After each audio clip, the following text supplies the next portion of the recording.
Hello students, welcome back to another video. अगर आप लोग बीए 4 सेमेस्टर में हैं और हिंदी अनुवाद पढ़ रहे हैं और एग्जाम देने वाले हैं 2026-27 में, तो आज का ये महामैराथन क्लास आपके लिए बहुत ज़्यादा इम्पोर्टेंट होने वाला है। अगर आपका पेपर सब्जेक्टिव होने वाला है, यानी आप लिखित प्रश्न उत्तर वाला एग्जाम देने वाले हैं, तो आज के ये सारे क्वेश्चन आपके लिए इम्पोर्टेंट होंगे, क्योंकि आज की वीडियो में मैं वो सारे इम्पोर्टेंट क्वेश्चन आंसर आपको बताने वाली हूँ जो इस बार हर यूनिवर्सिटी के एग्ज़ाम में बीए 4 सेमेस्टर हिंदी अनुवाद के पेपर में आने वाला है। तो आपने अभी तक कोई तैयारी नहीं की है तो इस वीडियो को एंड तक ज़रूर देख कर जाइएगा, बिकॉज इसमें मैंने जितने भी क्वेश्चन बताए हैं सब टॉप लेवल के इम्पॉर्टेंट क्वेश्चन हैं। तो चलिए वीडियो को स्टार्ट करते हैं। तो देखिए, आपका पहला वेरी मोस्ट इम्पॉर्टेंट क्वेश्चन है, अनुवाद का अर्थ लिखिए, या अनुवाद से आप क्या समझते हैं, या अनुवाद क्या होता है, अनुवाद को परिभाषित कीजिए। किसी भी तरीके से आपका क्वेश्चन अनुवाद के बारे में बन सकता है, और आपके पेपर का नाम ही हिंदी अनुवाद है, तो अनुवाद से रिलेटेड सारे टॉपिक आपके एग्जाम में आने वाले हैं। और अनुवाद सबसे पहला प्रश्न आपका होगा कि अनुवाद क्या होता है। तो आज की वीडियो में सारा इंपॉर्टेंट क्वेश्चन आंसर मैं आपको बताने वाली हूँ। देखिए, अनुवाद का मतलब है बदलना, एक भाषा से दूसरी भाषा में किसी भी चीज़ को बदल देना।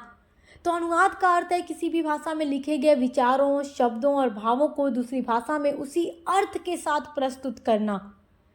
यानी कि अगर एक भाषा में कुछ लिखा हुआ है, चलिए मैं आपको समझा रही हूँ, हिंदी में ही कुछ लिखा हुआ है, अब इसको इंग्लिश में बदलना है, तो हम लोग क्या करेंगे, अनुवाद करने वाला जो अनुवाद करता होगा, या अगर आप अनुवाद करें, मैं अनुवाद करूँ, या जो अनुवादक है वो अनुवाद करे, तो हिंदी में जिस तरीके से जो शब्द यूज़ करके जिस बात को जैसे लिखा गया उसमें वो बदलाव नहीं करेगा। वो बदलेगा अगर तो केवल लैंग्वेज बदलेगा, शब्द वो इंग्लिश के भी वही यूज़ करेगा जो हिंदी के शब्द यूज़ हुए हैं, बस वो शब्द वो हिंदी में इंग्लिश में यूज़ करेगा और उस अर्थ को इंग्लिश में व्यक्त कर देगा। सरल शब्दों में हम कह सकते हैं कि एक भाषा की बात को दूसरी भाषा में समझाना ही क्या कहलाता है, अनुवाद कहलाता है। अनुवाद के माध्यम से विभिन्न भाषाओं, संस्कृतियों और लोगों के बीच विचारों का आदान प्रदान होता है। अगर हम अपने इंडिया में ही किसी भी अन्य स्टेट में चले जाएं, हम अपने उत्तर प्रदेश से अलग किसी भी स्टेट में जाएं, घूमने के लिए जाएं, तो वहाँ की लैंग्वेज हमें अलग मिलेगी। जैसे साउथ इंडिया चले जाएं या आप महाराष्ट्र चले जाएं, कहीं भी, तो थोड़ा आपको वहाँ की लैंग्वेज अलग मिलेगी। गुजराती, गुजरात चले जाएं, पंजाब चले जाएं, पंजाबी, तो इस तरीके से। तो वहाँ पे हमें उनकी संस्कृति को जानने के लिए, उनकी भाषा को समझने के लिए अनुवाद की ज़रूरत पड़ती है। अगर आप इंडिया के बाहर किसी फॉरेन में चले जाएं, फॉरेन कंट्री चले जाएं, आप फॉरेन जाएंगे तो वहाँ की भाषा आपको नहीं समझ आएगी, वहाँ आपको नीड होगी किसकी, अनुवाद की। तो इसके लिए क्या होता है, दूसरे की भाषाओं को समझने के लिए, उनकी बात को समझने के लिए, उनकी बात को, अपनी बात उनको समझाने के लिए, उनकी संस्कृति को समझने के लिए अनुवाद की आवश्यकता पड़ती है। अनुवाद जो है ज्ञान, साहित्य, शिक्षा और संचार को आसान बनाता है।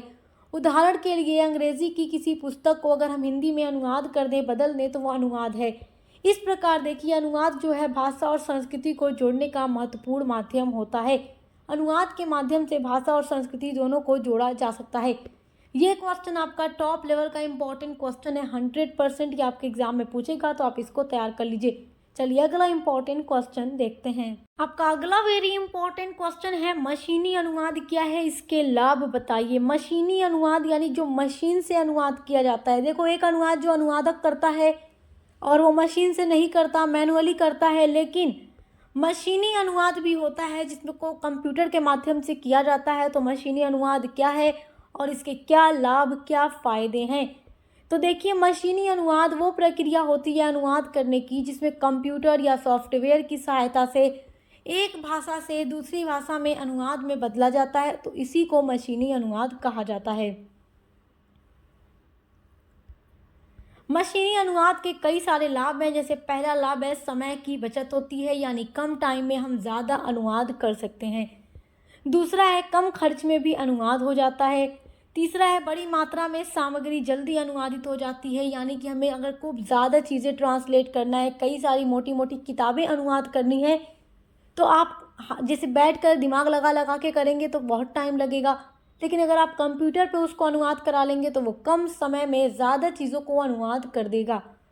अगला है, विभिन्न भाषाओं के लोगों के बीच संचार को आसान बनाता है, जो मशीनी अनुवाद होता है। आपका अगला वेरी मोस्ट इम्पॉर्टेंट क्वेश्चन है, पारिभाषिक शब्द क्या होता है।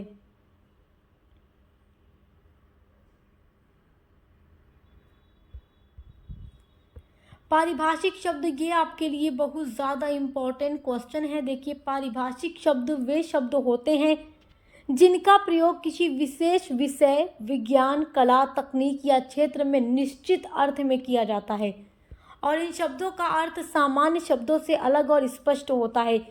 जब आप लोग बीए सेकेंड सेमेस्टर में थे तब आपने कार्यालयी हिंदी और कंप्यूटर के बारे में पढ़ा था। यही आपके पेपर का नाम था हिंदी में। तो कार्यालयी हिंदी और कंप्यूटर में मैंने आपको पारिभाषिक शब्दावली और पारिभाषिक शब्दों के बारे में पढ़ाया था। तो आप यहाँ बीए फोर्थ सेमेस्टर में भी पारिभाषिक शब्द के बारे में पढ़ेंगे क्योंकि ये बहुत इम्पॉर्टेंट है। और पारिभाषिक शब्द ऐसे शब्द होते हैं जिनका एक विशेष विषय में यूज़ किया जाता है। अगर आप बात करें केमिस्ट्री की, फिज़िक्स की, बायोलॉजी की, तो फिज़िक्स में जो सारे वर्ड्स यूज़ होते हैं, जो डेफिनेशन यूज़ होती है, उसको आप बायोलॉजी में यूज़ नहीं कर सकते, जीव विज्ञान में यूज़ नहीं कर सकते, मैथमेटिक्स में यूज़ नहीं कर सकते। मैथमेटिक्स का पूरा फॉर्मूला अलग है ना अलग। आप इंग्लिश लिटरेचर पढ़ते हैं, उसमें अलग शब्द आप देखते हैं, हिंदी में आप अलग शब्द देखते हैं, जियोग्राफी में अलग शब्दावली देखते हैं। तो हर एक शब्द, जैसे सब्जेक्ट की अलग अलग शब्दावलियाँ होती हैं और उनको वहीं पे यूज़ किया जाता है, तो वही पारिभाषिक शब्द होते हैं। इन शब्दों का अर्थ सामान्य शब्दों से अलग और स्पष्ट होता है। जैसे गणित में त्रिभुज, विज्ञान में ऊर्जा, कंप्यूटर में सॉफ्टवेयर, ये सारे पारिभाषिक शब्द हैं। गणित में त्रिभुज है तो विज्ञान में त्रिभुज आप कहीं नहीं देखेंगे। एक बात मैं आपको समझा रही हूँ। तो कुछ ऐसी चीज़ें जो एकदम पारिभाषिक होती हैं और केवल उसी सब्जेक्ट में यूज़ होती हैं, उसी क्षेत्र में यूज़ होती हैं, उसी में यूज़ होंगे, वो शब्द पारिभाषिक होते हैं। ये ज्ञान को सही और सरल रूप में समझने में सहायता करते हैं। आपका अगला वेरी इंपॉर्टेंट क्वेश्चन है, भावानुवाद क्या है? भावानुवाद, तो देखिए, भावानुवाद वह अनुवाद होता है जिसमें शब्दों के बजाय मूल पाठ के भाव, विचार और अर्थ को अधिक महत्व दिया जाता है। भावानुवाद में क्या होता है, जैसे मान लो यहाँ पर कोई टेक्स्ट पूरा लिखा हुआ है हिंदी में, यानी हिंदी में कोई कहानी लिखी हुई है, उस कहानी को अब इंग्लिश में अनुवाद करना है, तो हिंदी में एकदम जो जो वर्ड्स यूज़ करके उस कहानी को लिखा गया है, उन्हीं शब्दों के ठीक इंग्लिश के वर्ड को ट्रांसलेट करने में यूज़ किया जाएगा।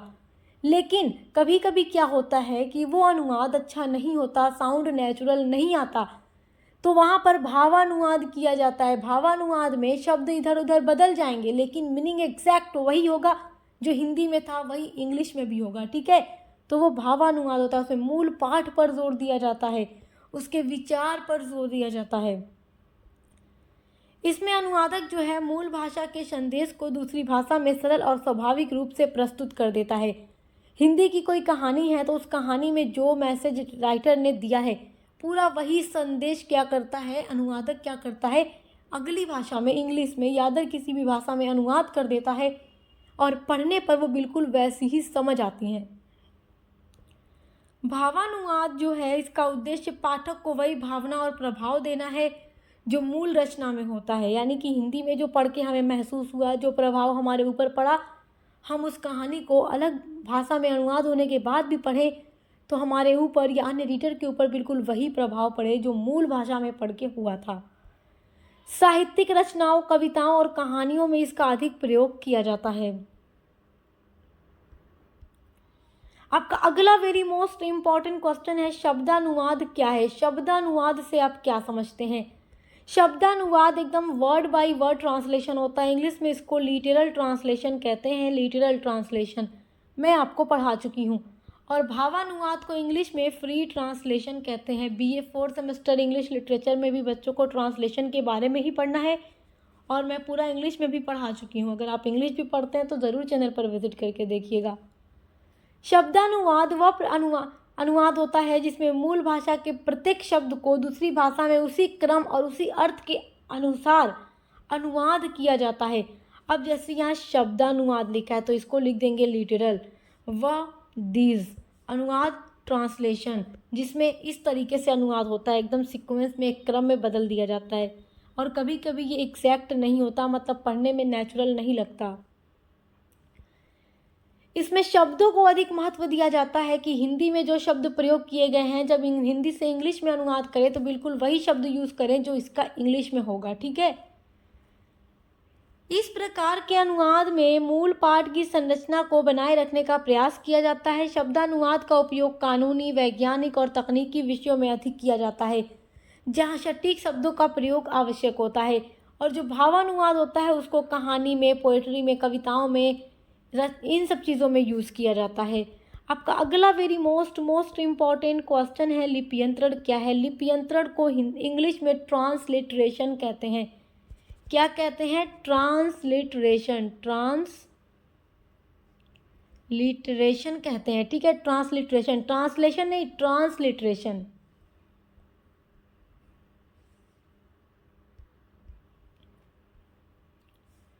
लिप्यंतरण वह प्रक्रिया है जिसमें किसी भाषा के शब्दों को दूसरी भाषा की लिपि में लिखा जाता है, लेकिन उनके उच्चारण को वही रखा जाता है। इसमें भाषा नहीं बदलती, केवल लिपि बदलती है। जैसे कंप्यूटर को हमने हिंदी में कंप्यूटर लिखा।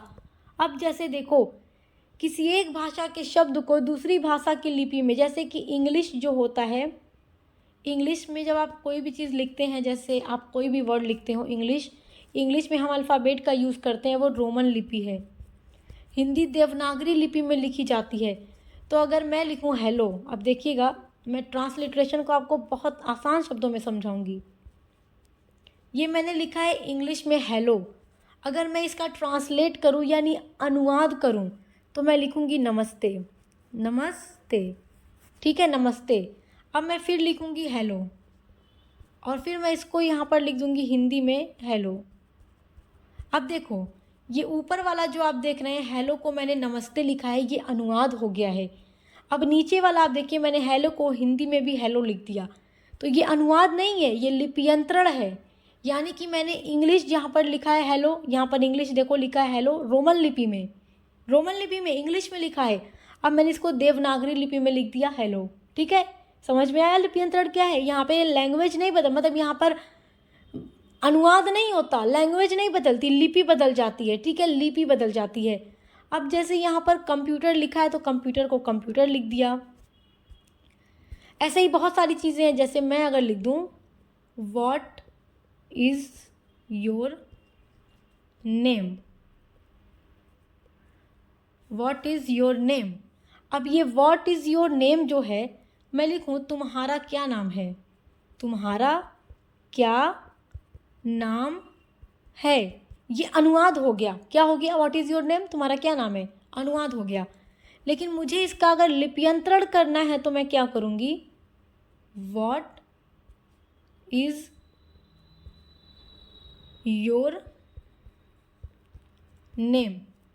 ऊपर जो मैंने इंग्लिश में लिखा है व्हाट इज़ योर नेम, ये रोमन लिपि में लिखा है। अब मैंने नीचे उसका लिप्यंतरण कर दिया, देवनागरी लिपि में लिख दिया, तो ये लिप्यंतरण होता है। इसमें देखो भाषा नहीं बदलती, केवल लिपि बदलती है। लिपि बदल दी ना, ठीक है, समझ में आ गया, बहुत बढ़िया। चलिए आगे बढ़ते हैं। अगला देखो क्या है, लिप्यंतरण की उपयोगिता। बहुत इंपॉर्टेंट एग्जाम में पूछेगा कि लिप्यंतरण क्या है, इसकी उपयोगिता का वर्णन कीजिए। तो लिप्यंतरण की उपयोगिता में देखिए, इसकी पहली उपयोगिता है विभिन्न भाषाओं को शब्दों का सही उच्चारण समझने में सहायता मिलती है। और देखो, लिप्यंतरण की ज़रूरत तब पड़ती है जब कोई इंसान दूसरी लैंग्वेज को समझता है, पढ़ता है, सीखता है, तो वहाँ लिप्यंतरण के माध्यम से वो वर्ड्स को लर्न करने की कोशिश करता है। इसका दूसरा जो उपयोगिता होगी वो होगी विदेशी शब्दों को सरल रूप में लिखना आसान होता है। तीसरी इसकी उपयोगिता होगी भाषा और संचार को प्रभावी बनाता है। अगली इसकी उपयोगिता है शिक्षा, तकनीक और मीडिया में इसका व्यापक उपयोग होता है। आपका अगला वेरी मोस्ट इम्पॉर्टेंट क्वेश्चन है, देखिए संकेत प्रणाली से आप क्या समझते हैं। ये एग्जाम में कई बार रिपीट हो चुका है, दिस इज वेरी इंपॉर्टेंट। संकेत प्रणाली से आशय ऐसी व्यवस्था से है जिसमें किसी संदेश, सूचना या विचार को संकेतों, चिन्हों, प्रतीकों के माध्यम से, ये कट कर दीजिए, चिन्हों, प्रतीकों के माध्यम से व्यक्त किया जाता है। ये संचार का एक प्रभावी साधन होता है जिसके द्वारा कम समय में स्पष्ट जानकारी दी जाती है। उदाहरण के रूप में यातायात संकेत, गणितीय चिन्ह, कंप्यूटर के आइकन तथा सैन्य संकेत आदि संकेत प्रणाली के अंतर्गत आते हैं। ये भाषा, विज्ञान, तकनीक और संचार के क्षेत्र में अत्यंत उपयोगी मानी जाती है।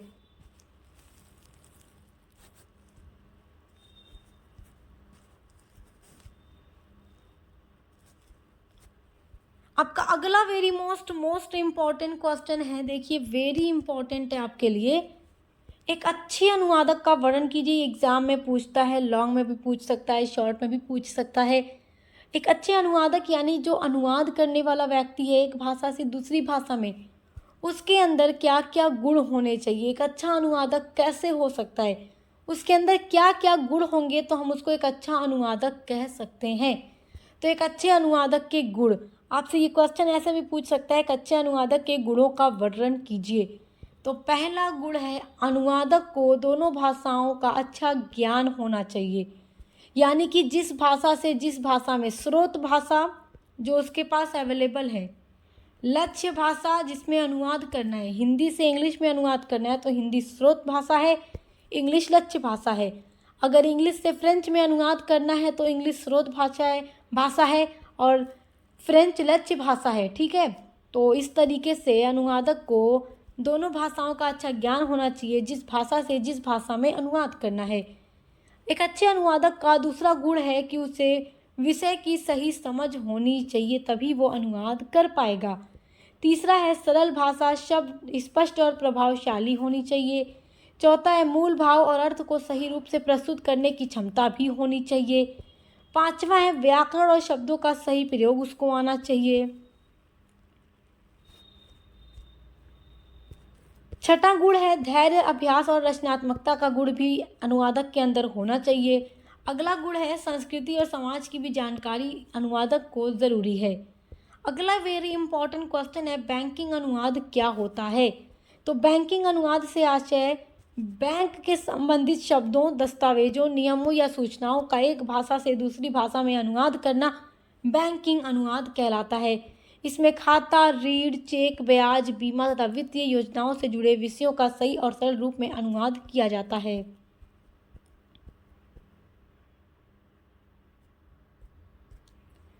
बैंकिंग अनुवाद का उद्देश्य ग्राहकों को उनकी भाषा में स्पष्ट जानकारी देना तथा बैंकिंग कार्यों को सरल रूप से प्रभावी बनाना होता है।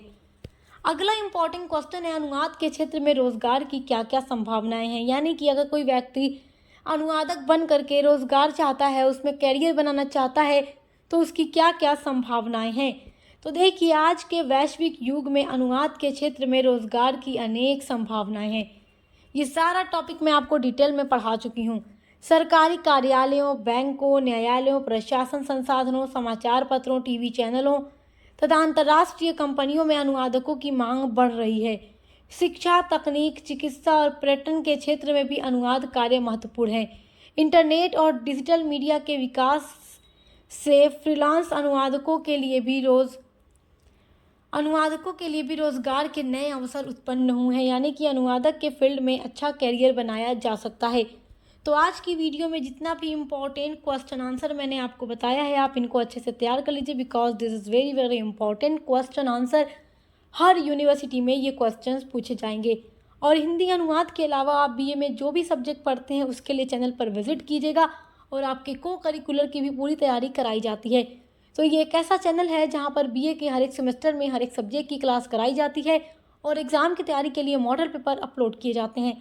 तो आप देखकर अच्छे से तैयारी करते रहिए। Best of luck. हम मिलते हैं अगली वीडियो के साथ।